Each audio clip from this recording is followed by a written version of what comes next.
serious security breach. Inmates having sex behind bars, just one of the shocking discoveries made at the Lucas County Jail. Now 4 employees are in hot water. Just shocked that I saw it on television. It was news you saw first on 13 ABC. Jack Ford stepping away from the TPS board, leaving another vacant seat. Tonight, reaction of district officials. Several school districts reached out to voters, but just one got the green light. And a heart-wrenching discovery for a local family. Their toddler, so full of life, diagnosed with progeria. They shared their hopes for a brighter future. This is 13 ABC Action News in high definition. Sex behind bars. Inmates at the Lucas County Jail engaging in sexual activity. Good evening, everyone. I'm Diane Larson. And I'm Lee Conklin. Tonight, 4 Lucas County Jail employees facing internal charges for failing to do their job. 13 ABC's Alexis Means first told you about this story a week ago live to tell us about the security breach. Alexis. Well, this is a serious security breach. Jail employees say they had no clue that this incident had happened. The investigation was launched after one of the inmates involved in this sex act told an employee he had sex with a female inmate.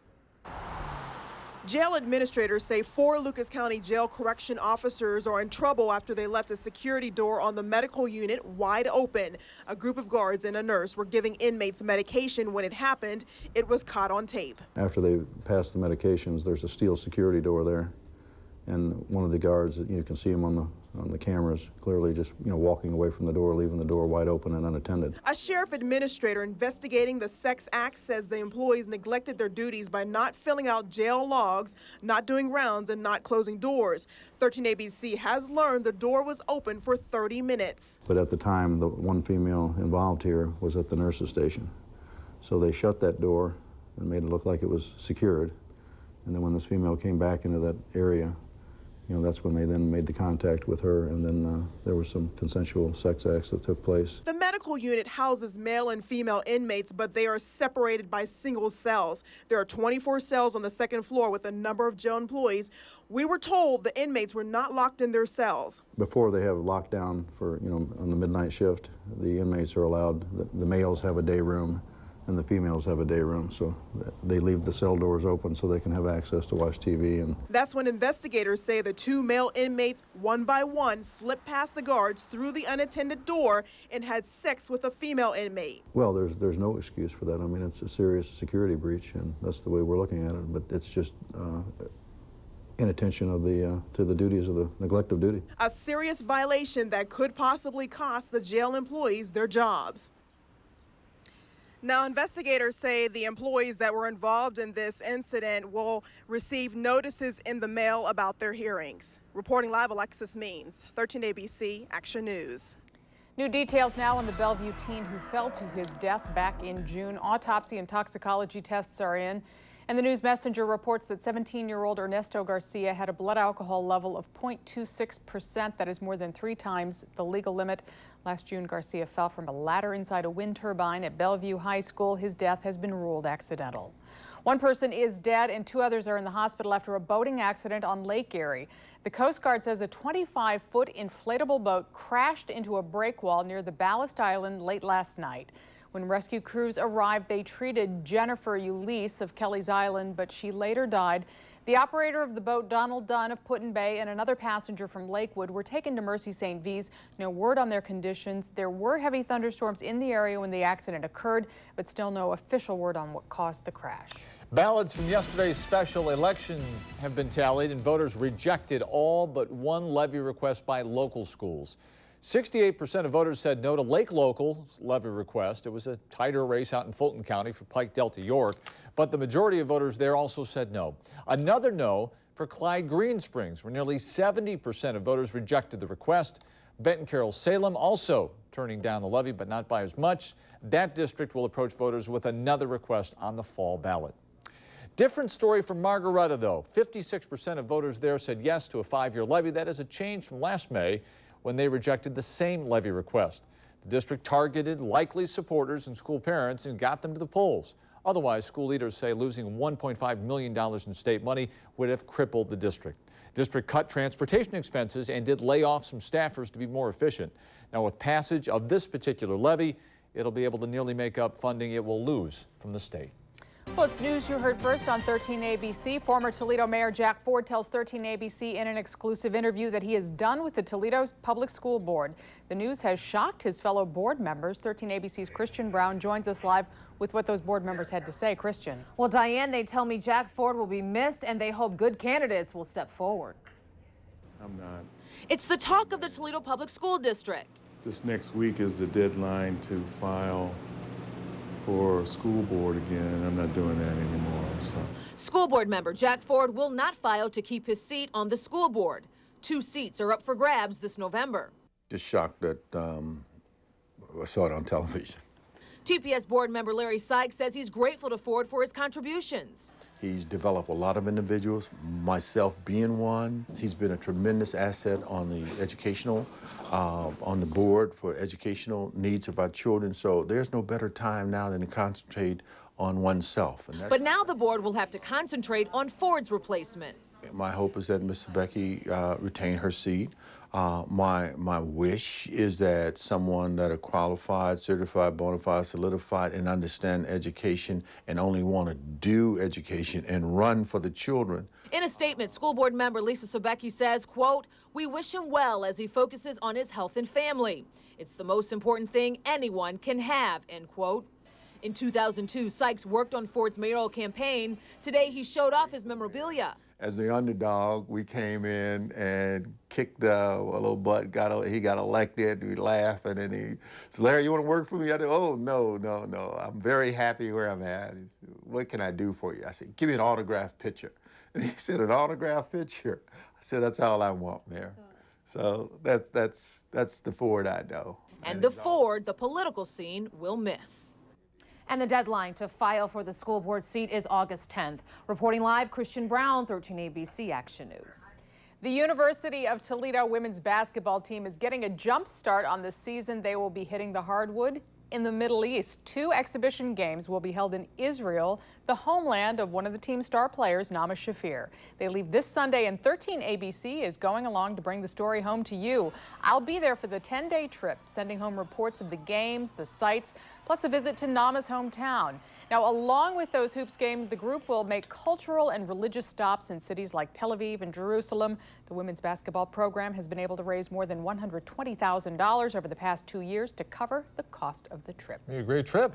All right, looking ahead to Friday now. We all look forward to Fridays. Toledo Mayor Mike Bell and Regional Growth Partnership President Dean Monsky going to highlight a pressing issues forum about the efforts to bring international business and new jobs to Toledo and Northwest Ohio. Toledo Press Club will host a question and answer session featuring the officials and journalists who covered the Toledo Economic Delegation in China earlier this year. Mayor Bell and Monsky looking ahead to what's next and the possibilities of additional projects involving foreign investment. The Blade's Ignacio Messina and I will talk about how local news outlets reported on the visit to Beijing, Shenzhen, and other cities.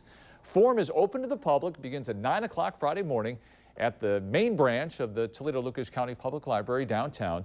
Tickets are $20 and will be available at the door. Should be interesting. Lots of talk about China in the news even today, and you, of course, making that trip back in May. So join us Friday morning.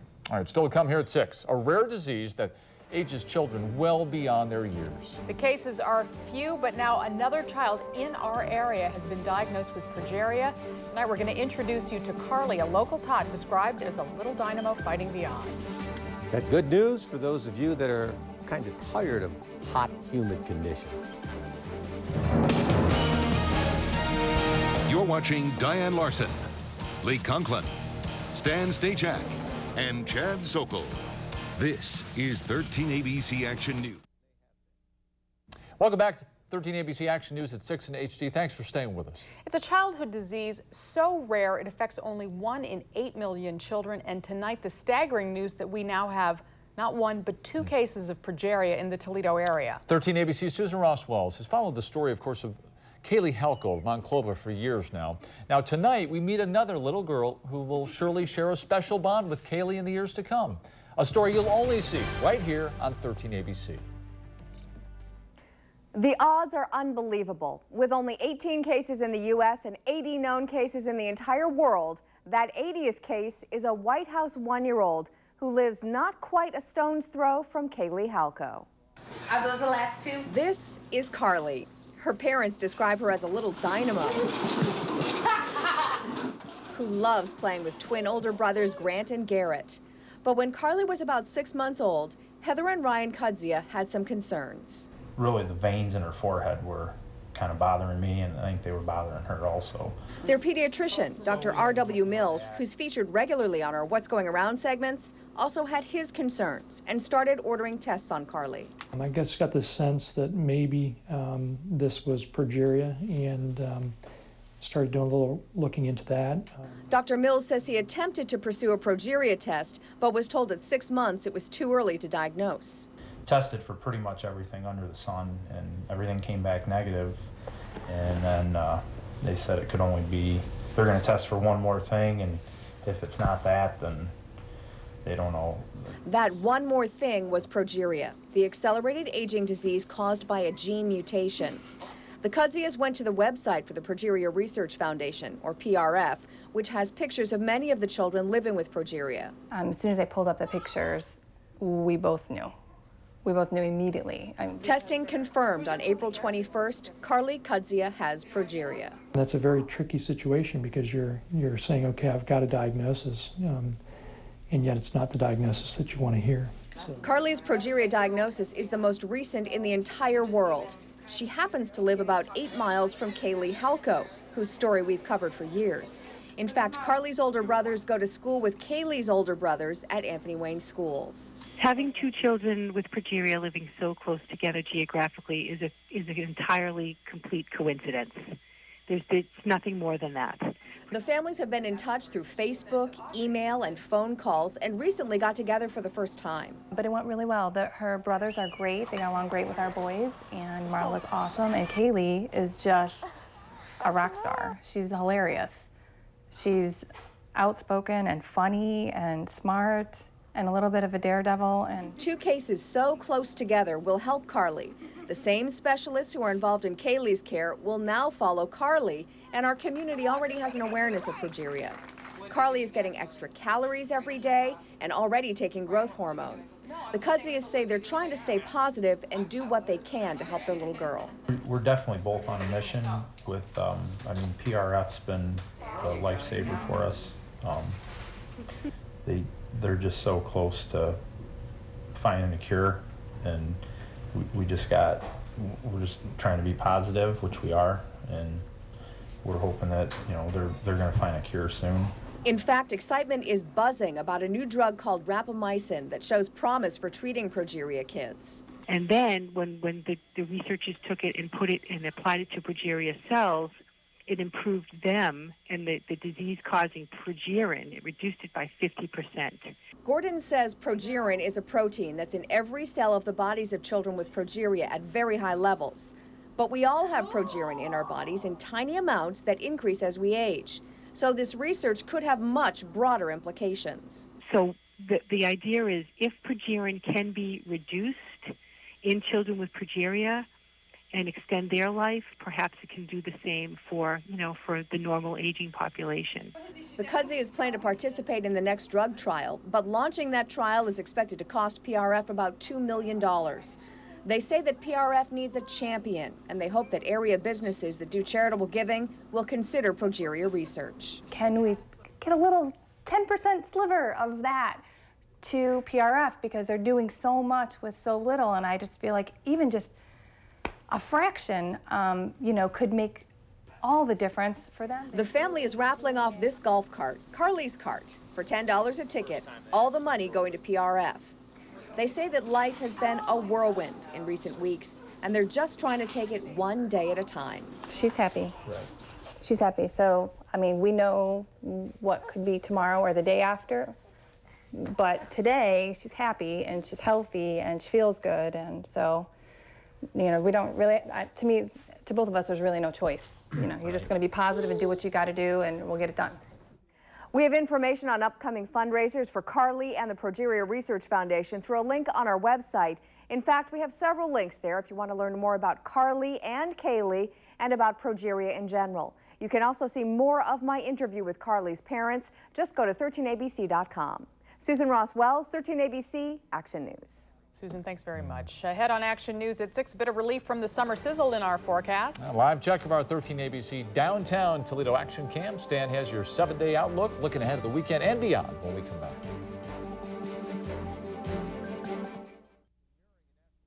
Now, your first warning forecast, powered by Live Doppler 13,000 HD.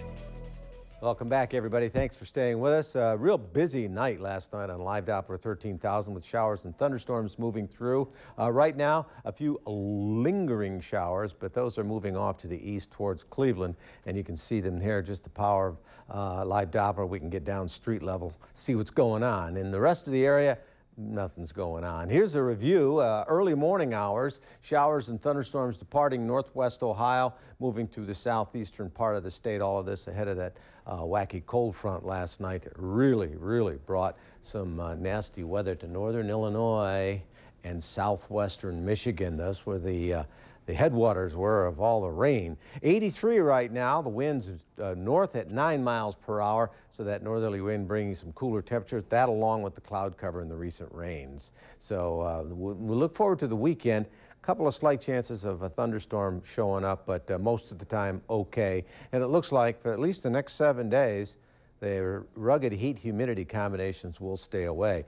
Readings are in the low 80s, most locations, a few mid-80s showing up there. We hit 84 for a high today. 73 was this morning's low. Now officially at the airport only a 0.04 of an inch of precipitation, but radar indicates some heavier amounts falling around the area, kind of one of those feast or famine situations. It was all along this cold front, which is now moving through Ohio. Weak high pressure to the west.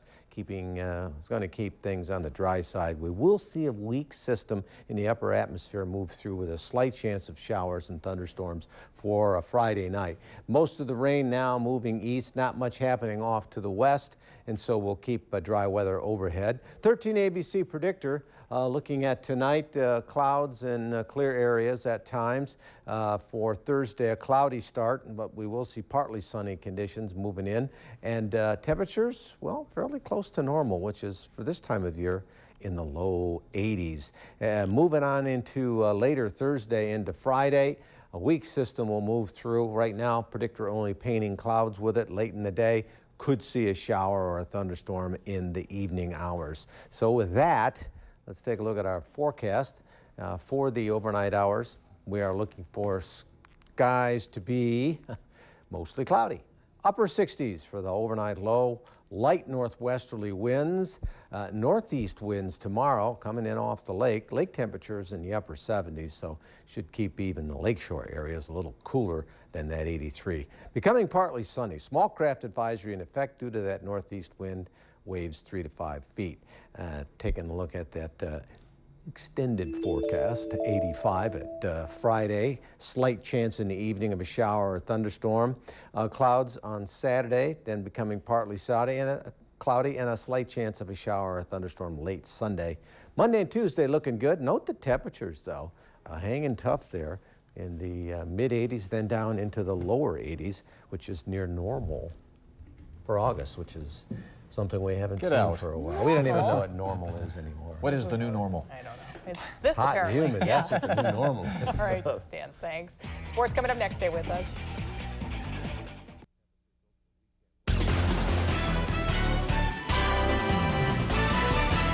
The long off season is officially over. The Rockets and Falcons return to the practice field today. Toledo, the preseason favorites in the MAC, and Coach Beckman not losing any sleep over that. In fact, he's actually spending the night with the team as they go through camp. Everybody has a bunk in the dorms and apparently getting some good rest as well. Put a little extra mattress on top of the little mattress that we had, and my daughter's moving in here next week, so we're using that little extra mattress that she has over there right now. I'm working it out for her. All right, Indians in Boston tonight. Carlos Carrasco will indeed take the hill and then start his 6-game suspension tomorrow. He originally appealed but then dropped it, and of course it all stems from Friday's pitch at Billy Butler's head. Jared Weaver came up with the same bright idea on Sunday, and he too has been suspended by MLB for 6 games. Weaver went after Alex Avila because Carlos Guillen did some showboating on his way to first moments before. Well, you certainly don't hear this much. The Pistons actually admitted they were desperate to find a long-term coach, and Lawrence Frank could be the answer whenever the lockout ends. He was introduced this morning. I think this is the best time right now. You know, anytime there's a coaching change, the tendency is to talk about the immediate past.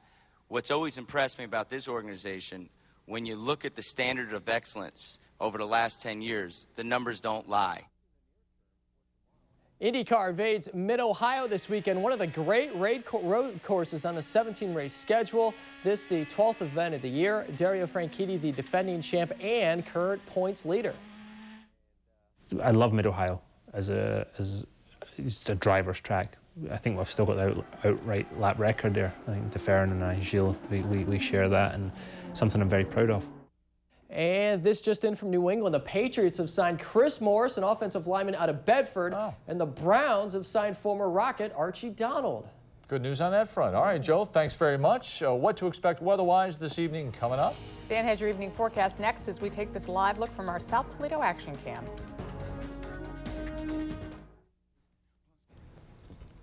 Mixed clouds and clear areas tonight, but it will be dry. We're looking for temperatures in the upper 70s around the area. 78 at Adrian, 79 Napoleon, 80 Findlay, and off to the east, temperatures in the upper 70s. All right, Stan, thank you. And thanks for watching 13 ABC Action News at 6. We're back with all new news tonight at 11 for Lee Conklin, Stan Stachek, Joe Nugent, and all of us at 13 ABC. I'm Diane Larson. World News is next. Thank you for making 13 ABC Action News at 6 #1.